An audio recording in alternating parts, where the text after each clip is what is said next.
గురువుగారు, ఈరోజు శని త్రయోదశి. శనీశ్వరుడికి ఈరోజు ఏ విధమైనటువంటి పూజలు నిర్వహిస్తారు? ఎందుకు పూజ చేస్తారు? శని ప్రభావం నుంచి బయటపడేందుకు ఎటువంటి నియమాలను పాటించాలి?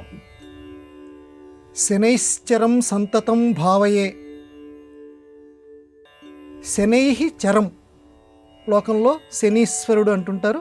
శనైహి చరం, శనైహి అంటే మెల్లగా కదిలేవాడు అని. అందుకని ఆ మహానుభావుడిని శనైశ్చరుడు అంటారు. శనైశ్చరుడికి సంబంధించినటువంటి ఒక వారంగా మనం అందరం కూడా శనివారం కింద చెప్పుకుంటూ ఉంటారు ఆ గ్రహానికి సంబంధించి. ఈరోజే ఆ శనైశ్చరుడి యొక్క ప్రభావం వ్యక్తుల మీద పడకుండా చక్కగా వెంకటేశ్వర స్వామి వారి యొక్క ఆరాధన గనక చేస్తే లోకంలో, ఎందుకంటే ఎంత వాళ్ళకైనా ఏలినాటి శని లాంటివి పట్టుకుంటాయి, వాళ్ళ యొక్క జాతక ప్రభావం ప్రకారం ఉంటుంది. కాకపోతే ఆ శని ప్రభావాన్ని 100% ఉండేటటువంటి దాన్ని ఒక 10% వరకు వెంకటేశ్వర స్వామి కరుణ వల్ల పోగొట్టుకోగలం. అందువల్ల తప్పనిసరిగా ప్రతి శనివారం రోజు వెంకటేశ్వర స్వామి ఆరాధన చేయమన్నారు. ఒక్క వెంకటేశ్వర స్వామి వారే కాదు, మన హనుమంతుడు కూడా శనైశ్చరుడికి సంబంధించి ఆ ప్రభావాన్ని తప్పించగలట. అందుకే శనైశ్చరుడు ఒకసారి హనుమంతుడి దగ్గరికి కూడా వెళ్ళేట. ఏమయ్యా, నేను ఎవరినైనా సరే పట్టుకు పీడిస్తగలిగేటువంటి సామర్థ్యాన్ని భగవంతుడు, ఆ దేవదేవుడు నాకు అప్పచెప్పాడు.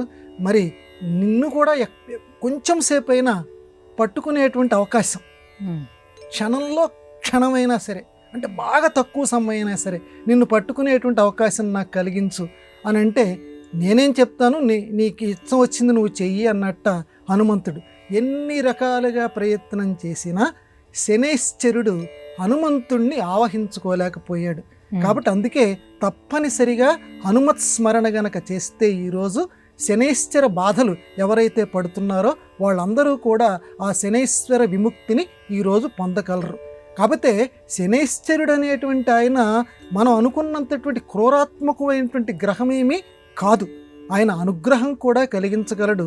చక్కగా ఈరోజు ఈ శని త్రయోదశి నాడు తప్పనిసరిగా నువ్వుల మూట తప్పనిసరిగా ఇంట్లో కట్టుకోవాలమ్మా.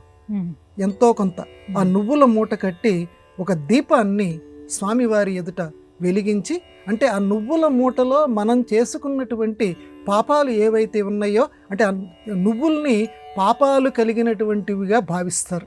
అందుకే ఆ నల్ల నువ్వులు ఇలాంటి వాటిని దానం చేస్తారు. అంటే దానం చేయటం వల్ల ఏంటంటే మనకున్నటువంటి పాపాలు ఆ ఎదురుకుండా ఉన్నాయనికి మనం సంక్రమింపచేస్తున్నాం. ఇక్కడ వెంటనే మనకు ఒక ప్రశ్న రావాలి. ఏమంటే ఆయన మానవుడే కదా, మనము మానవులమే కదా, మన పాపాలు ఈ నువ్వుల మూట రూపంలో ఈ శనైశ్వరుడికి సంబంధించినటువంటి పాపాలు ఆయనకు అప్పచెప్పటం ఏమిటండి అని చెప్పి.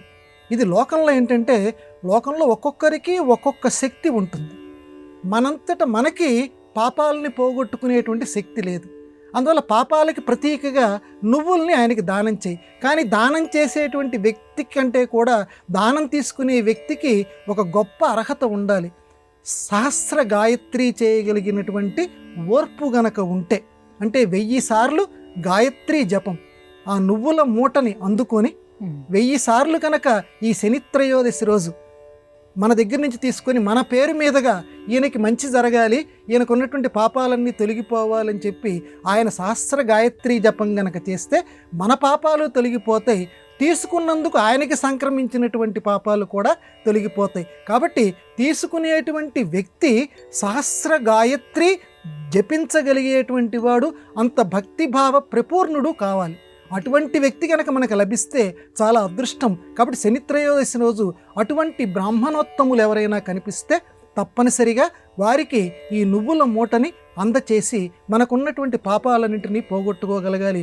దీపం వెలిగించమన్నారు తప్పనిసరిగా శనైశ్వరుడికి సంబంధించినటువంటి శని త్రయోదశి రోజు. అంటే దీపం వెలిగిస్తే ఏ రకంగా చుట్టూ ఉన్నటువంటి చీకటి వెలుగుతోటి నింపబడుతుందో, ఇలాగే పాప పటల అంధకారం ఇది తొలగిపోయి జీవితంలో పుణ్యాల వెలుగులు మనకి మన కుటుంబంలోకి చక్కగా ప్రవేశిస్తాయి అని చెప్పి తప్పనిసరిగా దీపారాధన ఉదయకాలంలోనూ సాయంకాలంలోనూ తప్పనిసరిగా ఈ శని త్రయోదశి నాడు చేయమన్నారు.